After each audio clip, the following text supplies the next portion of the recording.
just let It's me know when always you're 7. ready. So, The first thing we're going to do is public comments. I don't know if there are any. I wouldn't think there are. pull up the presentation.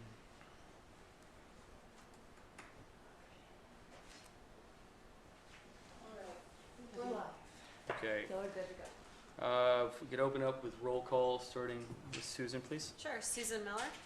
Barry Del Mike Dyson. Becky Kittleman. Pat Sheehan. And, sorry, go ahead, Megan. City Attorney Santee. Thank you. If we could have any public comments, nothing signed up, anybody here? Nope. Okay. Consent agenda, we'll call it the consent agenda. The only thing on here are the minutes from December. Do we have a motion on the minutes? Motion to approve the minutes. Second. Motion is second. All in favor? Aye. Aye. Okay. We'll move to the regular agenda. First up is discussion and a possible presentation from Lance Thompson on milk and cookies. That's all right. Well, I There moved you you. go. If you're not ready, we got some other business. Oh, no, I'm Yeah. here to, you know. We talked about it. We figured we'd move you up to the front. Sure. That way you can make it on home. What's the, Yeah, if you don't mind, and just introduce yourself for the record and to the folks on the dais. It's the first time I've done one of these. So. I know. My name's Well- Lance Thompson. I'm a resident of Austin, been in Austin about 20 years. I have a landscape architecture firm called Thompson Hanson, and have opened up been in the restaurant business for about 12 years also too in Houston, and been in Austin for 3 years with a restaurant called Tiny Boxwood. And we have a new concept that's been out about 3 years in Houston, and we did our first one here in Austin. It's called Milk and Cookies. That's a walk-up window pastry, coffee program, ice cream, all fresh products that we make in-house. And I'm here to talk about possibility in Rollingwood. So just to give everybody up here a little bit of context, we had a resident gave me a call and ultimately introduced me to Lance for this talk, right? At this point, just to be very clear, there's no proposals. No one is discussing this in terms of actual implementation. Yeah. Lance has been really good to come out, and you've met with a couple of council members at this point, introduced yourself to the Women's Club most recently, and a natural venue for this discussion obviously is here at the Economic Development Corporation. So I asked Lance to just come and give a quick introduction, and maybe talk a little bit about his business, and then if I could also just let everybody know the proposal in big concept, big picture, that's what's been discussed, is Lance community-oriented business, Right. right? And the concept is a location in close proximity to our park. Our concepts that we've only done 2 now, and the first one was done in West University in Houston. It's almost like a exact identical to Rollingwood. It's a neighborhood. It's its own municipality, has its own police department, and baseball fields, park, and elementary school. It's right there.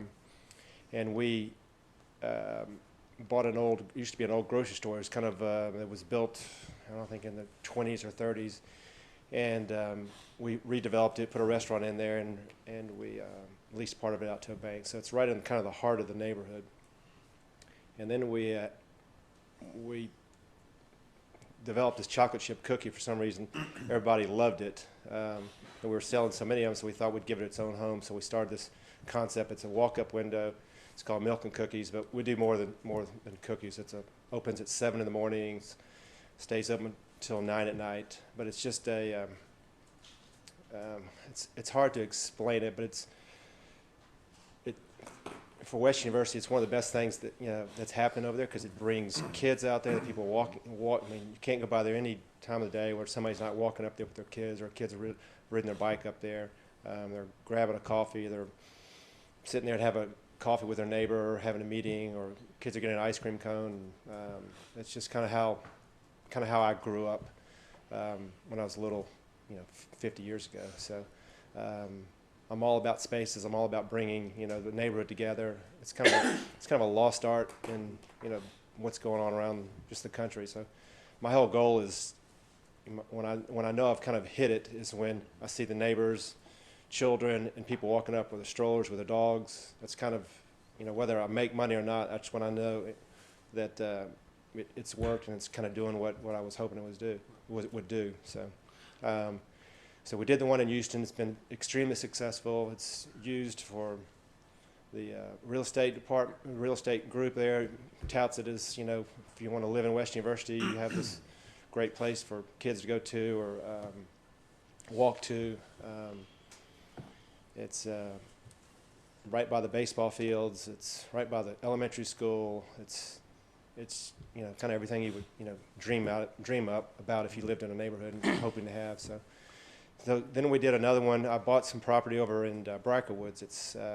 We did a restaurant there, and there was 6 little cottages that we redeveloped, and we brought different retail in there that kind of fit the neighborhood. And I met with all the neighborhood association before I did anything, find out what they wanted, what works for them.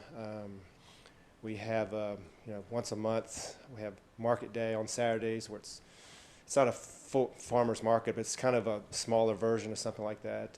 So it just brings the neighborhood and the community together. And then we did this milk and cookies. It's not quite a year old. It's done to be a year, March, I think 3rd or 13th or something like that. And it's been, successful too. So It all blends in nicely over there. Not to interrupt you. I was over there the other day. I checked it out. Were you? Yeah. It blends in very nice in that community. We're not into signs. We're not into, flash or anything like that. It's old shiplap siding, and just kind of old school. And it's, people have been drawn to it. Did you have an opportunity to have, do you have any pictures or renderings of your current location, kind of?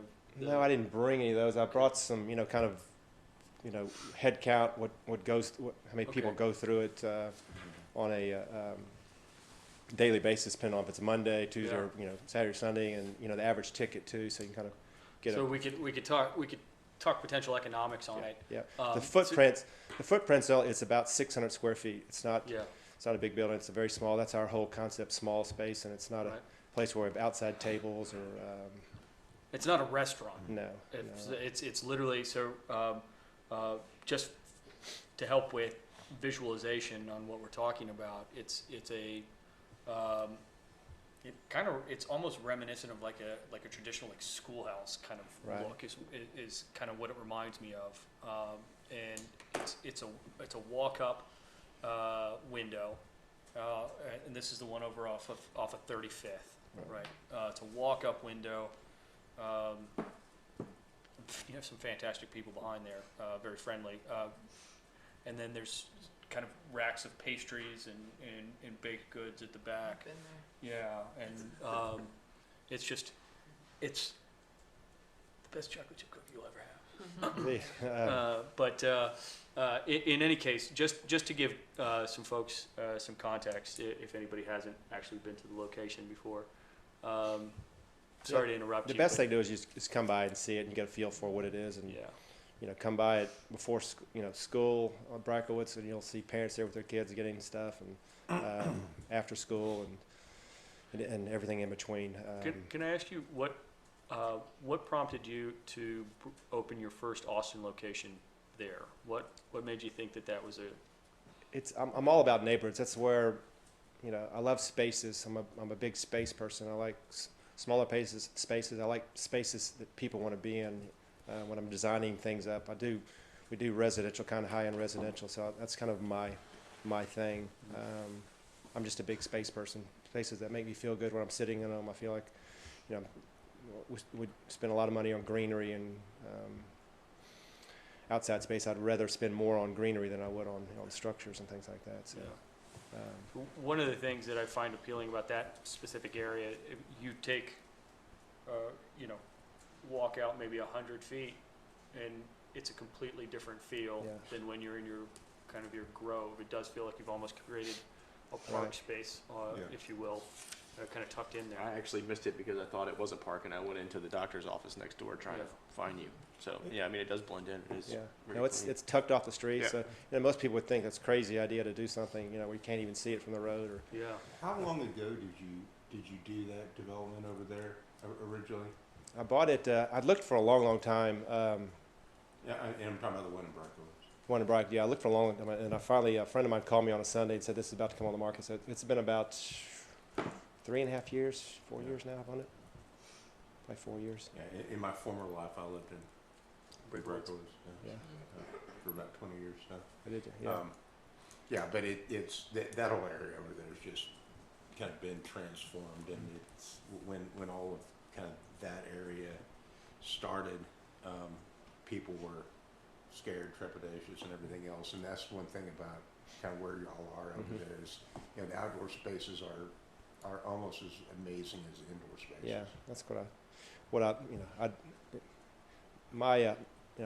I love big pieces of property. I have a place that I have that's my favorite place, my happiest place. It's a big piece of property. I always like to show it on a piece of paper. It'd be like a lot that's this big, and then my house is about that big. It's about 1,000 square feet. So I love being around greenery and being And outside. another thing is, I mean, that's a pretty busy street. It's not really intersection, but it kind of is. But I mean, Yeah. that's a pretty busy area with Randall's right there and a bunch of stuff going around. And the one thing about kind of that space and where y'all are is you kind of get. Everything's busy around there, but you get off and away, and everything's, you get it. First, you get out of your car, walk up, and there's kind of because of the way it transitions through space, outdoors to there, it kind of is a little oasis in a way too. My wife and I get up every morning at 6:30. We walk up there. It's about a 30-minute walk. We walk from down Shoal Creek and go up there, have a coffee, and walk home and wake our son up. It's kind of one of those, for me, it's, what I kind of live for. I like that. I like that type of environment and lifestyle. Yeah, so I think a lot of the feedback that we've received as a community, especially as we were going through the master planning process for our park, and then a little more recently the branding initiative that we played a pretty good part of. A lot of the feedback from the community was the most memorable and kind of, I guess, impactful events that happen here in the community tend to be centered around our park. It's probably not much of a coincidence considering the nature of the park and the location of the park. So I guess your value proposition in large part is kind of really an extra draw, an excuse, I guess, if you will, for us to get out and enjoy our space. And then, is that a fair? No, that's Fair assessment? that's what I strive for is for people to get out of their houses and walking down Rollingwood Boulevard or whatever if it's in Westview down from all the streets and in there that's when you have a good community. So if we could talk in terms of kind of numbers and get our head, our primary focus is obviously on economic development. And recently we did perform a retail study. We commissioned a retail study that in part looked at the amount of traffic that currently engages in our park. What we learned was over the course of the past year, we had, these are just folks that visited us with their cell phones, 36,000 plus visits from 8,600 unique numbers. With that, we had the average stay at 102 minutes. Most people came from home and went home after, but the second biggest location, I guess, or venue to frequent after leaving the park in 102 minutes was typically food and beverage. So from my very amateurish standpoint, it suggests that if we had an opportunity, the city had an opportunity to provide food and beverage, that perhaps some portion of that, at least that 36,000 visitors would partake in that. Is that how is that a right way to look at it from your perspective on Yes, the economics? somebody brought that up, and this was a good exercise. I have all this information about how many tickets and how many people, and Okay. I've never ever looked at that. So I had the office in Houston. Why do you never look at it? It's not. That's not why you do it? That's not what drives me. If I walk up and I see what I'm looking for, that's what. Yeah. Can I ask you how much sales tax you generated in Austin? Do you know from the tiny, not from the milk and cookies, sorry, not tiny Well, boxes. Actually, I don't know the sales tax. I can tell you we have, we're on track with do about 75,000 tickets. Mm-hmm. In Houston, it's about 150,000 tickets, and the average ticket here in Austin is $14.50, and in Houston it's $14.95. So we're going to probably close, a little over $1 million here, and then in Houston we're over $2 million in sales. And our, In the milk and cookies, you're at $1 million? Mm-hmm. So we're that 1 net- cent, right? that number would be total sales tax generated would be just under $90,000 in sales tax. So You just were to right. put that number in Ed, context, yeah. a Dairy Queen that has a full menu averages 700,000 in sales. Yeah, Out of 5,600 square feet. it's a pretty sweet concept. So it's Yeah. good economics. Yeah. Yeah. It's good product, good Yeah. people that working behind the counter, and we hire and do a lot of training on teenagers too. It's it's a great I love to see kids up there learning how to face to face with people and talk to people, and A concept that I recently encountered, and kind of maybe a little bit off topic for you, but was it was a community, I think, in Maryland that had a similar concept in a public space, and they had issued almost like a debit card of sorts, so that it was a situation where the kids just kind of almost like a frequent user kind of situation, where they would come up and in this instance maybe get their cookie or their lemonade, yeah. and he was tied to an account, and it was one of these things where parents just felt comfortable letting their kids ride their bikes to the park and have their Well, we don't have anything set up like that. I mean, with technology changing, Sure. there's so many, I'm in meetings and all day long with new technology, and for our landscape side and this side. So there's a whole lot of stuff out there that. Can you walk us through, just very briefly, why the park is a better venue for what you guys do than, say, on Bee Caves Road? I just look at where would I want my kids riding their bike. That's kind of, that would not be I kind of rate things A, B, and C, that would not be where I'd want my 8-year-old riding their bike up to That's Bee fair. Caves, and, Yeah, I don't know that I'd want mine there either. My guess is that the outdoor space is really key to your brand Yeah. DNA, and so yeah, I'm 100% greener. I'm not interested in being in a strip mall, or that's just not, it doesn't fit with the doesn't brand. fit our model. Gotcha. And Okay. maybe down the road if we start rolling more out, but our main goal for these next few years is to be in neighborhoods like Bracklewoods and Westview and here, and a few other locations we're looking at too, but where there's a community. So our challenge will be, obviously that's the Austin location, but that's a double in traffic, not, Sure. right? So there's like a, But just to put Some things of in the- perspective for you, we are looking at a budget. The park commission got with you guys, right? So you guys being staff, and talked in terms of what a budget shortfall looked like for kind of how the park spends now and kind of where they think they need to be. What do you think?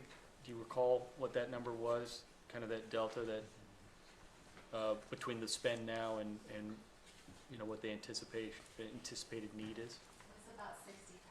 About 60. Yeah. So the city's funding about $60,000 towards the operation and maintenance, and then they figured to do regular tree trimming, regular mulching, playscape mulching, just do those things on a regular basis. It would be about 60,000 additional. I wasn't, that was more of if we look to try to move this forward, right, the sell-in, you gotta figure out the pros and cons, right, and what is like the cost-benefit analysis for the community, right? One, obviously there's a huge budget shortfall. I think we historically have contributed about $80,000 to $90,000 a year, which is close to what you're doing over in Austin. The greenery part's nice. I'm just trying to think through potential objections, and then how do we get through it? I mean, you're gonna have a parking issue potentially. But I was gonna ask. Because Yeah. you pull, you don't. I mean, I know there's 36,000 now, but you have a brand I think that is growing, and so you will pull. Yeah, but it's additional quick. people. Ours is a quick turnaround. Yeah. How many spaces do you have for milk and cookies in Barkerwood? It's all shared. So any one Yeah. time, I would imagine, you know, and I bet, you know, 30%, maybe a little more, people. It's walking or bike traffic or strollers coming up there too. So it's not all cars, and it's and I don't know what the average time somebody spends there, but it's Yeah. depending just on the those- line, it's probably Those little things, and our city is protective of their park space, Yeah. rightfully so. So I'm just trying to think of like, as you do with your setup and your kind of greenery setup, the overall small footprint is not just related to greenery. It's like, how does it disrupt the neighbors potentially? Like those are the objections we're gonna get. And I'm kind of a little bit thinking out loud here, but Yeah, sure. I guess my point to that is, I would go back to, we have 36,000 people that come into this Yeah. park today. Mhm. The vast majority of those are gonna keep coming just the way they are. Yeah. And, I think the vast pull for that is gonna be Little League, softball, and Yeah. swim. There's Yeah, no yeah. way that parking is worse than a swim meet or baseball. oh, that's true. That's right. Absolutely. I mean, it's having kids from Little League over there. Yeah. So, I mean, I certainly appreciate and understand that has been a not uncommon objection. I think a larger picture has to be a conversation as a community from an economic development standpoint. We cannot continue with the status quo. Correct. The status quo is unsustainable. And here we have yet another option that sounds, from my standpoint, interesting enough for us to have a larger conversation. I have a question. And you may have mentioned this earlier, I may have missed it, but so on your milk and cookies, say in Barkerwood, what are your hours of operation? 7 in the morning to 9 o'clock at night. Do you, It's 7 days a week. do you think you would need to maintain, so the reason that is a critical aspect. Our park, technically, our hours are done at dark. Okay. Yeah. So you're gonna have kind of a moving target there. There's no lighting in our park. That's by design. And I do think that You know what, the community would kind of I be would opposed to it. recommend, even before even before you even think about doing this thing, I would call down to West University, talk to the mayor, the previous 2 mayors down there, the city council members, and they'll tell you if there's ever been any disruptions or parking issues or we've never had it through milk So cookies. I know what y'all have to deal with. I mean, that's tight parking over in Barkerwood. There's not much over there, Yeah. and I don't see parking being an issue. Yeah. I would don't either. imagine I'm just milk- thinking it's one of those issues that people Agreed. talk about. So the other, I have a legal question actually. So if there was an entity in the park, historically RCDC gets 1% sales tax, right, for quarter. Sorry. Can we allocate certain sections of like set up basically a special zone within the park So I see, so, for like park maintenance Well, and can you, support. why or, wouldn't you, if you can't get around it, write it into the lease? So, Yeah. and if we can't just solve it with the sales tax allocation, then perhaps we can have it no different than the Little League lease, where we have an allotment for maintenance and contribute to the park that way. Okay, that's, yeah. that's also a really good point. So conceptually, what you threw out, and obviously again, I cannot emphasize this enough, this has still been very high-level conversations. But what you had suggested, obviously, just to make it very clear for everybody up here, a tenant-like relationship where Milk and Cookies would lease, Yeah, this would be our first one. We always, Okay. we own our own real estate. And yeah, but, this would be the first one where we lease, but yeah, that's, I mean, I would never think you could buy property in a park, so. yeah. And you could always, I mean, within a lease, you'd be creative, and you can, Yeah. That's right. lease a building, or you can do a ground lease for a particular building plus particular area around Sure. the building that they'd be So- responsible for, design and maintaining, et cetera. It's literally what the city's going through right now, leasing to Little League and Yeah, girls yeah, softball. yeah. It's just something to be Yeah. as a selling point, I think, of basically making the park neutral instead of negative. Sure, no, and I don't know the answer to that, and then maybe our council could go back and look and determine whether or not, you know, kind of, I if this yeah. moved forward, I how would keep it can we separate. construct that? I would sell the whole proposition as a solution to solve the park's funding Yeah. problems, which is just getting worse. Yeah. And then actually have a community gathering place in Rollingwood, which we don't have. Which would be nice. Potentially.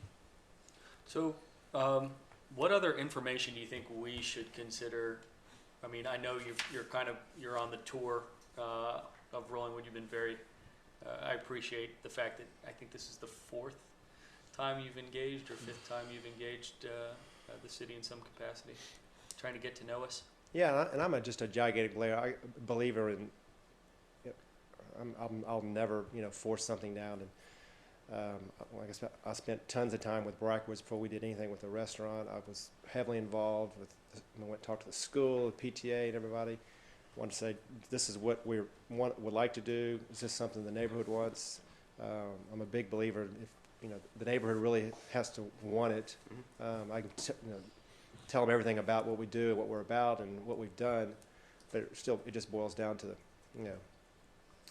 neighborhood is going to want it. Needs Well, to. and I can certainly appreciate that, Yeah. right? I mean, there's all kinds of reasons why. I mean, it's a symbiotic relationship. We're the right community for your business, and are you the right business for our community? So again, I appreciate you having that conversation. And in truth, I think Susan hit the right chord, right? I mean, you potentially solve problems for us, not just on dollars and cents side, but on quality of life as well. So it's I highly So, recommend everybody to go visit one, and then go there on a Saturday morning or Saturday. I'm concerned about your hours. Yeah. 'Cause the 9 o'clock it would work in the summertime, but in the winter. So are you able to shorten your hours and make your business work? I think we'd look at it. We just we only have 2, and that's what we've done. And I mean, I think that would be a potential problem Yeah. because you have to make a certain dollar amount to make it work. And I don't know, because it gets dark at 6 o'clock in the winter. At $1 million out of 600 square feet, I mean, it Do what now? works. yeah. The economics work. um, You can look at sales per hour and figure out what Yeah, kind of haircut yeah. it would take. Right. And Yeah. that's his call. yeah, Right. but that's why I said.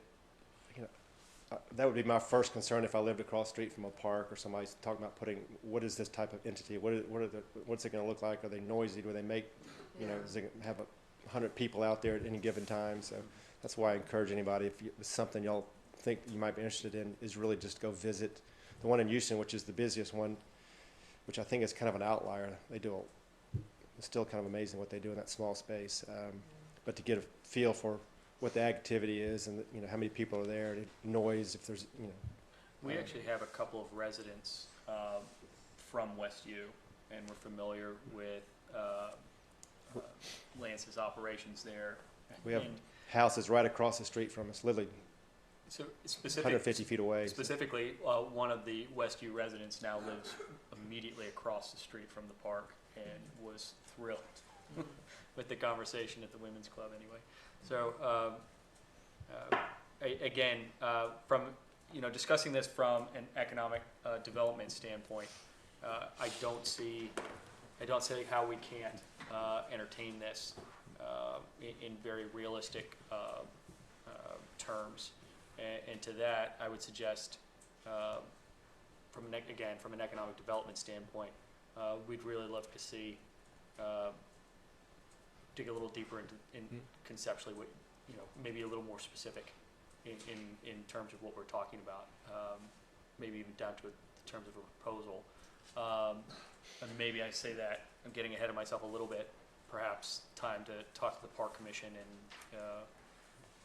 allow us to get some feedback from them as well.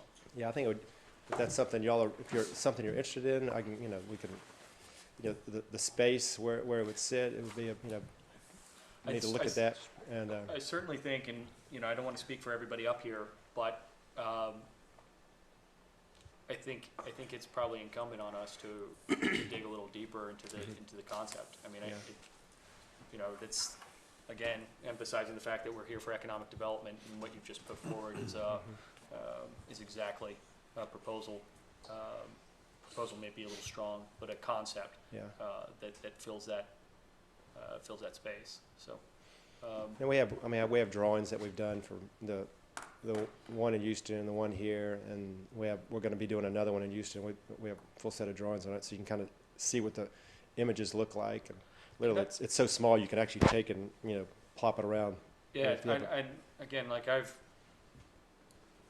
trying not to be biased here, but I mean, I don't mind a little trip over to Breaker Woods Yeah.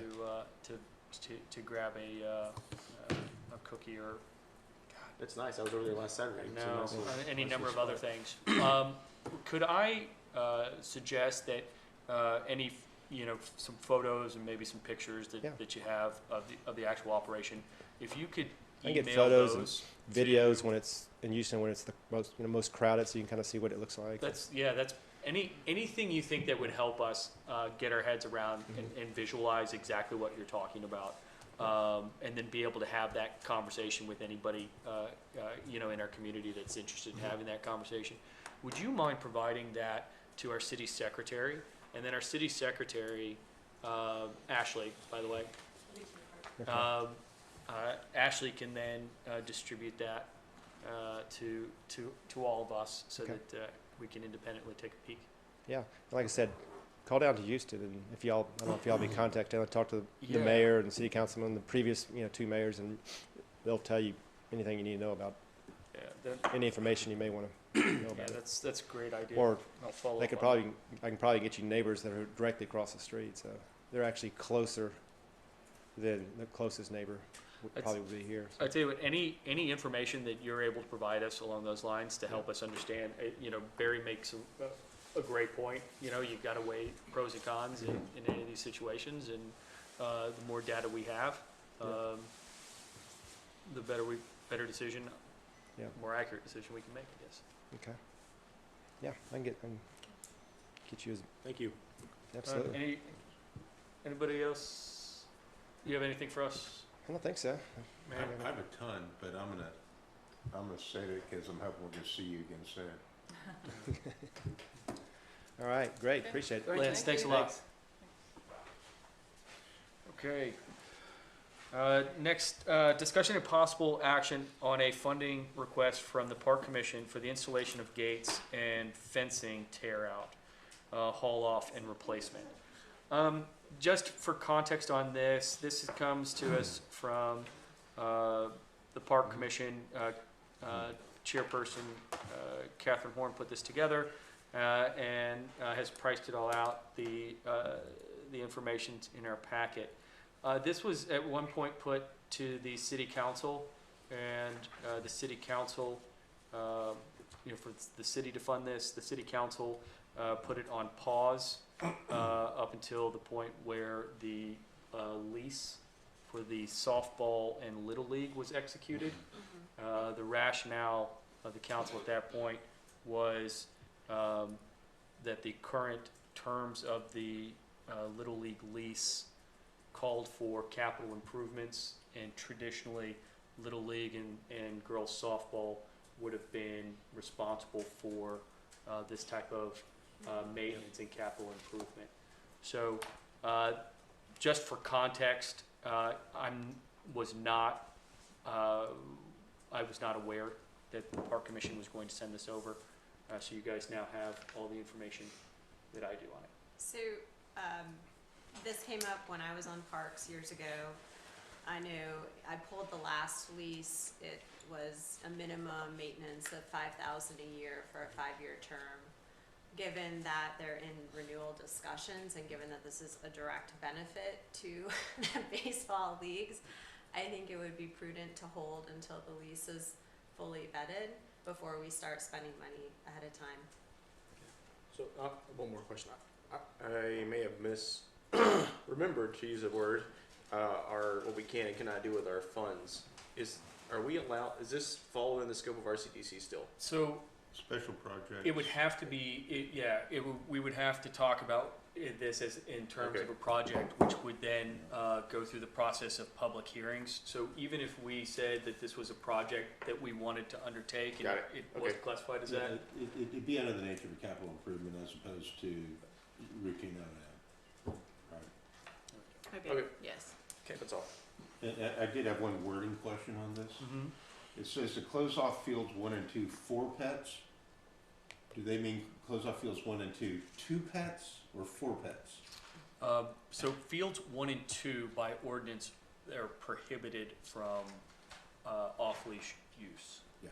And I think probably what they meant by It that was is, to pets. because what we're actually having, and this is coming from our current tenants as well, right? Yeah, The- This poo. Is that Dead people grass. are still using fields 1 and 2. Or you know, And so the park commission, I that's think, the cut throughs on there. right, I think My the yard. the park commission's thinking was if you gate it, I think their intent is to gate it and close it off and then put, no dog signs. Right, and then There, it, no dog signs. yeah, and then it moves the dogs to the. So they, So I guess I was unclear, they wanna add more fences? they want to put Just new gates. gating up and repair, There's gaps in the fences. yeah. There aren't- Yeah, on All fields of- 1 and 2, the Little League baseball field and the softball field, there's gaps in the fences for ingress and egress, but there's Right. not gates. Right, so this was a whole discussion with Western Hills years ago.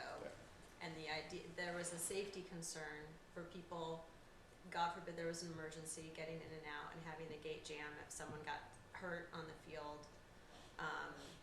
But that whole discussion centered around them funding it, so Yeah. that's why I'm confused by And it. so Yeah, part of I it- will say in the city of Austin fields, there's gates. Yeah, every field ever been. So one of the things, again, we as a city are pretty close, am I right? We don't think the lease will be adopted or executed, I guess, this month, but feel pretty confident that it'll be executed, agreed to and executed mid-March.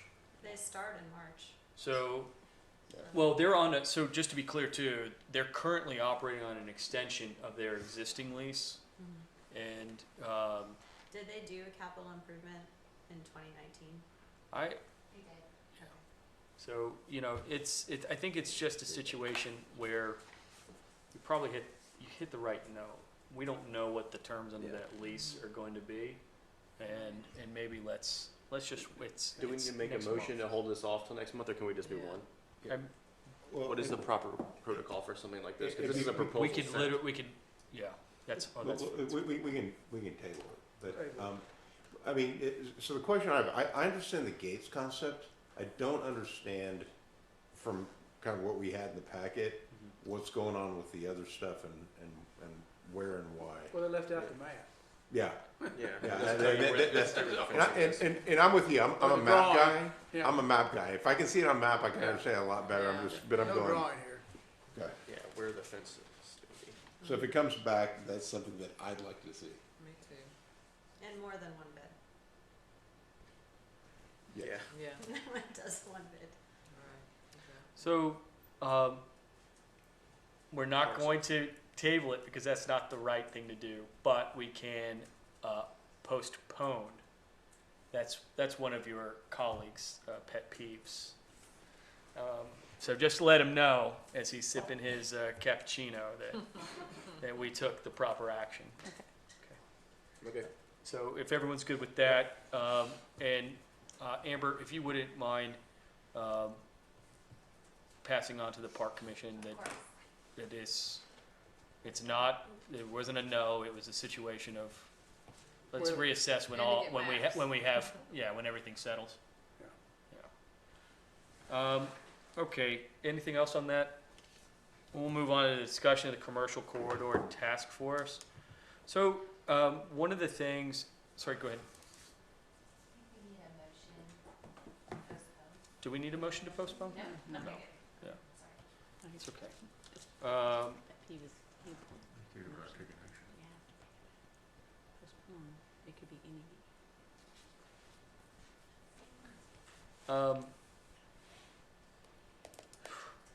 You guys throw something at me. If I'm not paying attention, I do something wrong. I am far from flawless. That said, I do know this answer. So, discussion on the Commercial Corridor Task Force. The concept here, guys, we have allocated resources to get this this information back from Retail Coach. It is significant information. Last time we all talked about this, the conversation was, RCDC doesn't operate in a bubble, but between RCDC, a member of the community, some city council input, and some planning and zoning input, we could actually probably put something together that we can execute on, rather than just allowing all of this information to collect dust on a shelf somewhere or on our respective laptops. One of the talking points at the time, I think Susan, maybe you brought it up, was a closer look at a previous corridor study that was done in 1999. We have access to that. It's been provided in the agenda packet. I will be the first to admit that I have not had an opportunity to go through all 35 plus pages of this corridor study. What I would also tell you that I have had an opportunity to take a high level look at it.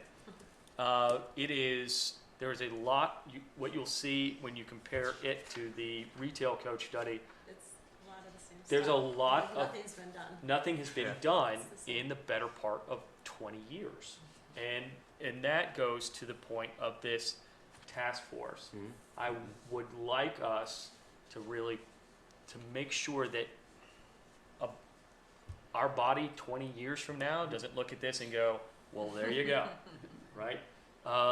For that, I would love to we can have up to 3 people from this body.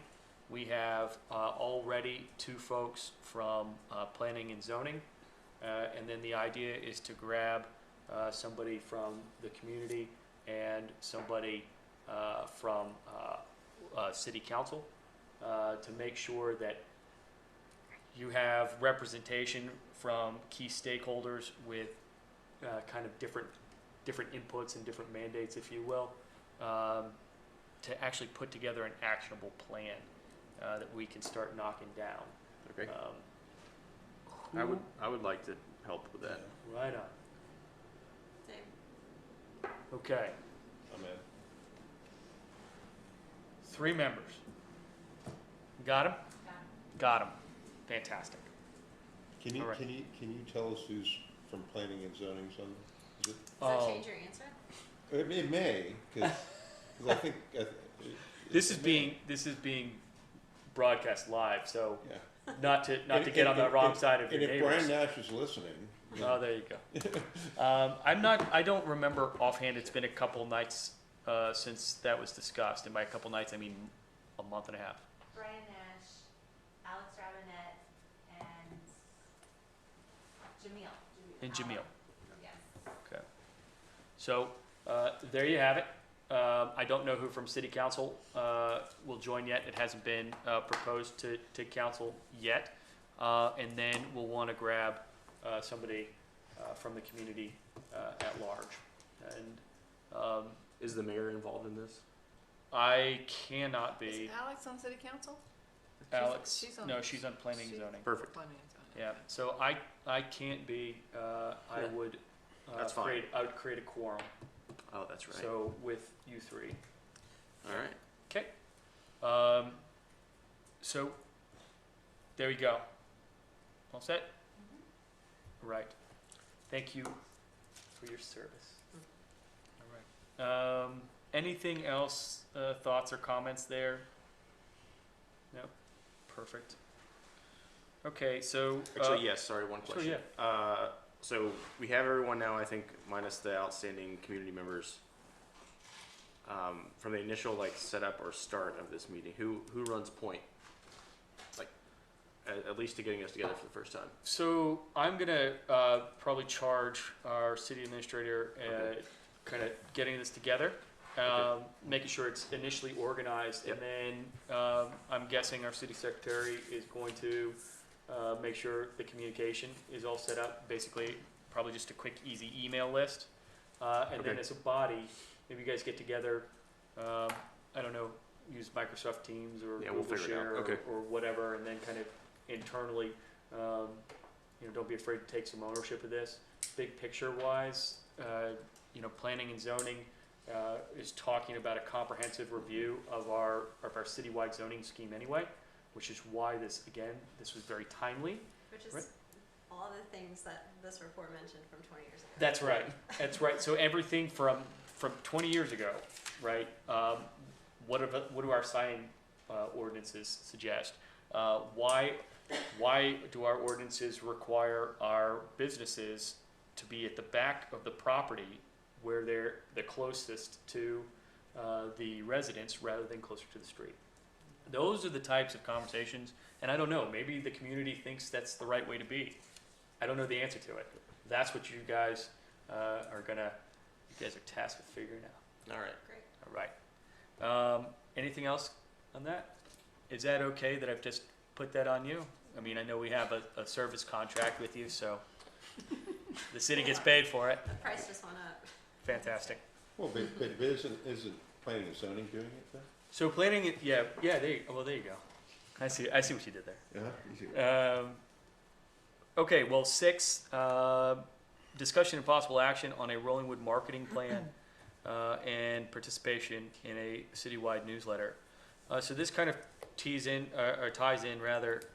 to 5 to a degree.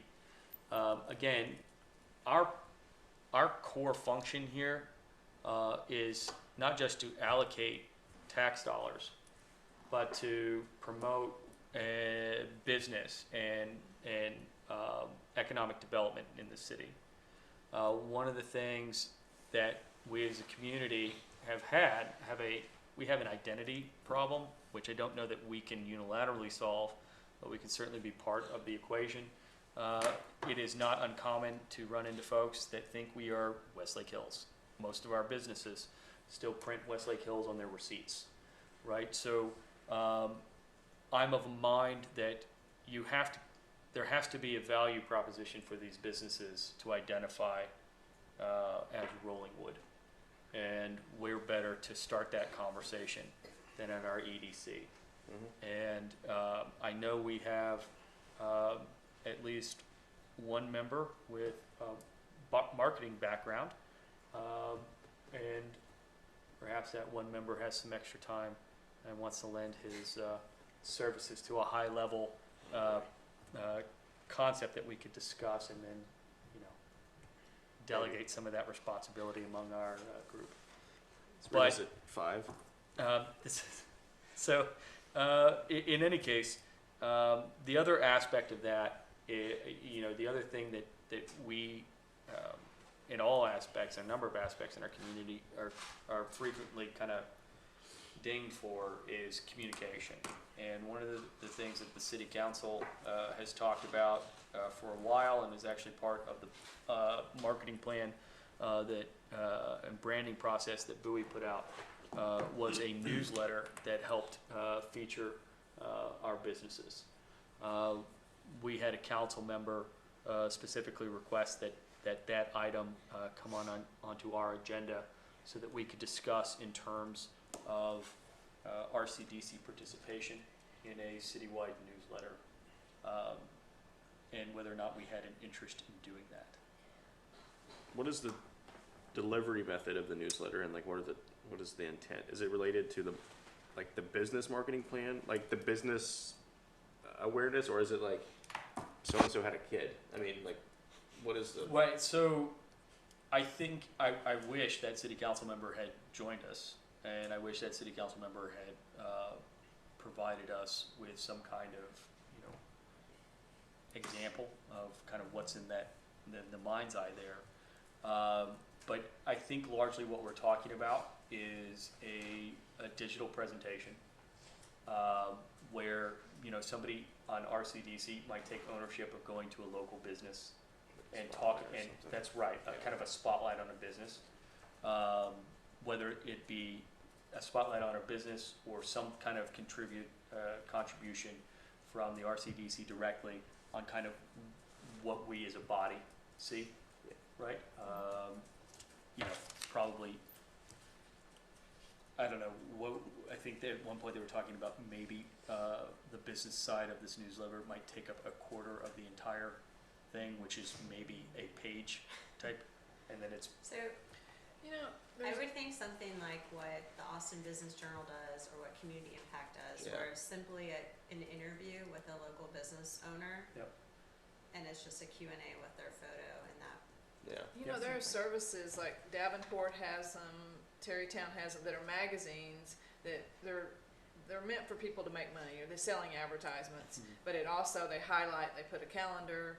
And before, when they've looked, because I've done photography for these covers for these magazines for years, and so when they looked at Rollingwood, we didn't have enough homes, but maybe they look at the income level versus the home count, then somebody would pick it up, because they would do all of it for you, and Yeah. you would just give them the information. And it's a good looking magazine that's, like 15, 20 pages. So I can talk to the person I talked, that I initially was in contact, and ask them to look at Rollingwood again. That would be great. Because newsletter is a lot of work. I mean, Yeah, no, that would be great, because then they're making money, and it's like a service they're doing for us, but it benefits us. Yeah. So, So so. I think it's a great idea, number one. Number two, I think that it's a little bit different conceptually than what the council was. So the council, I think, what they were planning, and please feel free to chime in. I know you had direct conversations with them. But what they were actually thinking was something along the lines of to post to the website and then to send out like through social media channels. Is that? And it would feature stories like, maybe about a city staff member or get to know your council member, and then kind of what's going on in the city, and then RCDC's portion would be. Did they want to own it? So I think they're going to own the newsletter. Okay. Is that right? They're going to own the newsletter. They're asking if we will contribute to the newsletter on the business side, right? So we would provide the Q&A. They would provide the information on who had a baby. got it. Okay. Is that right? Is that Yeah. the correct understanding? Okay. We have to take action on that? Yeah, okay. Well, I'll tell you what, if Is our there's answer any, sure? I mean, like, I don't. if there's anything, There's there's no direction on this. There's nothing to take action Yeah. on. yeah. Yeah. And so what I would, Yeah. so what I would say then is if we have additional conversations on newsletter, maybe provide a little bit of feedback. I know, Ashley, if I'm remembering correctly, I think you actually sent out an email asking if there were materials to be included with this agenda like item. a mock newsletter, issue 1. We had one, didn't we? But we never got, we didn't get it, so I didn't see a response to the email you sent out, is that right? Okay, so we didn't get, We did get a okay. Can I ask a question broadly speaking? Because this happened at a few meetings now. We get stuff sent over to us that's incomplete. So how do we make sure when we get stuff sent to us, like for instance, when there's a proposal for the park, that there's a map about what they're gonna do, or something like, I mean, I know we kind of go back and forth, but Perhaps it the champion of the request should be at the meeting. should be at the meeting. So Like, they could provide it just clarification. would be- Otherwise, we're just guessing. yeah, I mean, we're just getting like stuff thrown over the fence, and that we have, I've literally, I mean, it's a newsletter. I know that's minor, but like, I don't know. What the hell's it about? I think it's a fair criticism. Yeah, I think it's a fair criticism. I don't know the answer to it, except that, you know, if they want to keep throwing proposals over here Yeah. and not coming over to discuss it with us, and we keep telling them no or postponing, then eventually somebody will show up to. Well, and it's, talk but about it's an inefficient use of both people's time, right? Like, I I get can you. propose stuff all day, and then if I never show up, then it's a waste of my time, but it's also a waste of time of the body like ours, right? I mean, we're all volunteers here, so to sit around for, we talked about the fence thing for 5-10 minutes, maybe we talked about this for 5, maybe a little longer because I'm talking about it, but it just makes the whole process more efficient. So whomever our gatekeeper is, if it's, you know, if it's like the city or if it's someone on this group, we gotta be able to like, I'll tell you, hey, I'll like, tell you we what. need these items when you submit something. I tell you, well, the way Or this was something. handled at the city council level was that incomplete items and unsupported items would not make the agenda. If they were not supported with the proper materials and ready for action, or at the very least with the materials for discussion, prior to the publishing of the agenda, then it was not included in the agenda. Do we have that authority as well to do that? So, if there's an action item here, then perhaps as a policy, we can adopt, and I've got, you know, I'm actually pretty much in favor of that as well. If somebody doesn't take the time to really vet the project before they put it to us and then present it. You know, Works for me. Okay. Is that, you guys feel okay with that? Yeah. Do we need to take action on that kind of thing? We can just adopt a policy, right? I don't want anybody crying foul that we weren't doing things properly. Well, if it's gonna be an official policy of the board, it should probably be brought forward as such and adopted formally. If And- it's just gonna be something that is at your discretion, then So we don't have that here. So I'll tell you what, for discretionary purposes, I will take that up and I'll talk with council to see what we can and can't do ahead of our next meeting. And then if we need to take Okay. action to adopt it as a policy, we will. Cool. And Thanks. make sure you show up to explain it to us. Yeah, exactly. I'm just gonna mail it in. Fantastic. Okay. Any other discussion on 6? If not, we'll move to 7 on the RCDC financials. So everyone has the financials, so I'm not gonna go through number by number, but I think the key takeaway is we're about a third through our fiscal year, and we've already hit 44% of our budget for the year. So we're ahead, which is great. We're doing well. Great. Man, that's because of all the hard work that we're doing up here. So I want to thank everybody for their time. Thank you, Trader Trader Joe's. Joe's. Trader Joe's. Valentine's Day tomorrow. Hey, Good. and A we lot of flowers. we've bought our fair share of bundt cakes, so you know they Got a are golf delicious. tip. So There you go. thank you very much. Anything else? Does anybody have any thoughts or questions on the financials? If there's nothing else, we'll go ahead and adjourn the meeting, and I will sincerely thank everybody for the time. You wanna set the next meeting date? I think we have it. We have it? Oh, it falls, thank you. It falls in spring break time, doesn't it, No, let me look. potentially? What are we would be, The second Thursday would be March we would be the 12th. 12th. That's not spring break. Spring break's the week after. Oh my gosh, here's the irony of it. I won't be in town. I will be in, I will not be here to present the policy question. Okay. Well, I guess we, I will literally will mail it in. do it the next Thursday, make it the, There we go. Well, that is spring That break. is spring break. that is spring break. Yeah. Could we do the week before? So I say I won't be in. Oh, that's- There's a possibility that I tell you I will take an earlier flight back. So plus you don't need. You guys are fantastic at this. I don't think we can move the adjournment or the date anyway, right? We haven't put that on the agenda. No, we have not. If it needs to be moved based on your bylaws. But perfect. Okay. All right. Okay. Motion to close? In that case, we will adjourn. Thank you very much. Thank you very much. We Your don't need patience. a motion to close? Yeah, I don't think, I, Do that Motion anymore? to close? we were told, So moved. we told No. we don't have to, All right. motion Like, to you all get adjourn. up and leave? So the meeting is literally over when we decide, so that's That's great. right. We just get up and walk out, and then Yep. we don't have a quorum. So next time we start voting on, this seat, bear in mind, if you want to be able to adjourn the meeting,